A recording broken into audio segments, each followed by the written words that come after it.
The Israel-Hamas war stoking protests across the U.S. at various college campuses. In the Northeast, a pro-Palestinian demonstration at Brooklyn College. And at Columbia University, massive crowds as supporters of both Israel and Palestinians held competing protests. Columbia, open your eyes! In the nation's capital, American university students gathering in solidarity with Israel. The horror has reached an unimaginable level. While supporters of Palestinians made their presence known. It's scary. I mean, I walked up here with my flag on and I instantly took it off because, you know, people are telling you to be careful. At UNC Chapel Hill, tensions boiling between supporters of the two sides. Arizona State University Students for Justice in Palestine holding a rally today outside the Student Union, one day after the school's Hillel Jewish organization held a vigil in support of Israel.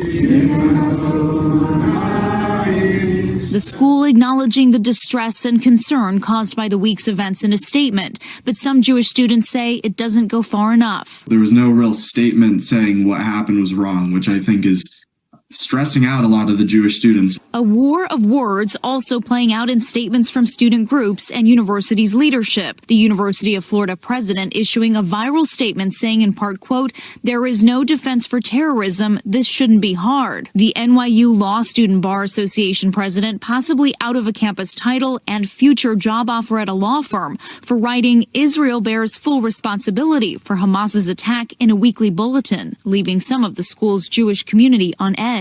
I've honestly been avoiding campus. I didn't go to class this afternoon. The Student Bar Association voting to start the president's removal process as a result, and NYU condemning the terrorist attack on Israel in a statement.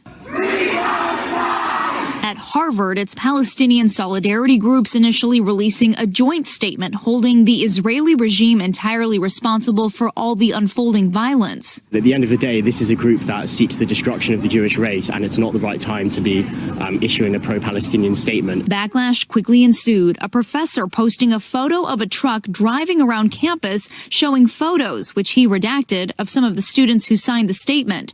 Some groups formally apologizing and retracting their signatures, while over 4,000 members of the Harvard community signed a counter statement. There's a lot of tension. A lot of people have missed class. Harvard's president condemning the terrorist atrocities perpetuated by Hamas, emphasizing that the student body does not speak for Harvard University. I feel like Harvard very visibly and loudly stood by Israel, but I don't hear the same frustration for the blood that's been shed for the Palestinians. Students across the country wondering whose voices will be loudest.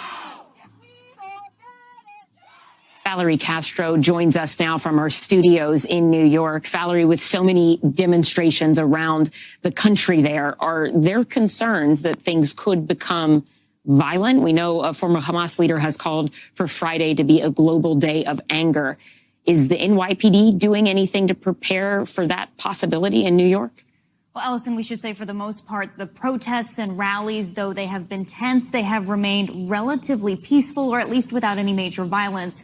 But an NYPD spokesperson tells NBC New York that all officers will be in uniform tomorrow around the city, and there will be added patrols in key areas, including schools and houses of worship, as a precaution.